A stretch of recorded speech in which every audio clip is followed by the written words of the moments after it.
দ্বিতীয় ভিডিওতে আপনাকে স্বাগতম। আগের ভিডিওতে বলেছিলাম আপনি ফ্রিল্যান্সিং শুরু করতে গেলে মূলত কি করা প্রয়োজন। এখন দ্বিতীয় ভিডিওতে বলবো আপনি এটা কোথা থেকে শুরু করতে পারেন। আমি যদি আপনাকে একটু শর্ট করে বলি আপনি কোথা থেকে শুরু করবেন, এটা যদি আপনাকে একটা পারফেক্ট অ্যান্সার করতে পারি তাহলে আপনি যদি ইচ্ছা থাকে আপনি ফ্রিতে করবেন, তাহলে ইউটিউব থেকে আপনি শিখতে পারেন। আর যদি মনে করেন যে আমি একটা পূর্ণাঙ্গ রোডম্যাপ, পূর্ণাঙ্গ একটা সাপোর্ট সিস্টেমের মধ্যে থাকতে চাই, তাহলে আপনি পেইডে আসতে পারেন।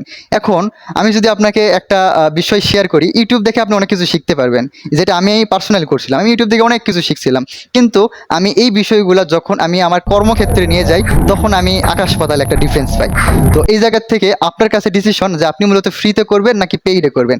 এখন আসেন, যদি আপনি পেইডে কোনো প্রতিষ্ঠান থেকে করতে যান তাহলে আপনাকে যে বিষয়টা করতে হবে এটা হচ্ছে অবশ্যই আপনাকে একটা প্রতিষ্ঠান সিলেক্ট করতে হবে। এখন আসেন, প্রতিষ্ঠান সিলেক্ট করতে গিয়ে আমরা অনেক দ্বিধাদ্বন্দ্বের মধ্যে পড়ে যাই।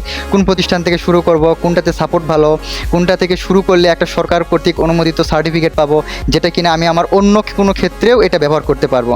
দেখেন, এটা করতে গেলে আপনাকে যদি আপনি কোনো প্রতিষ্ঠান থেকে করতে যান তাহলে আপনাকে কয়েকটা বিষয় দেখতে হবে। তার মধ্যে আছে প্রতিষ্ঠান কি সরকার কর্তৃক অনুমোদিত কিনা, এবং ওই প্রতিষ্ঠানের সাপোর্ট সিস্টেমটা কেমন, এবং ওই প্রতিষ্ঠানের সাকসেস রেশিওটা কেমন। এই কয়েকটা বিষয় আপনি পর্যবেক্ষণ করে আপনি অনায়াসে আপনার একটা প্রতিষ্ঠান থেকে শুরু করতে পারেন। ধন্যবাদ সবাইকে।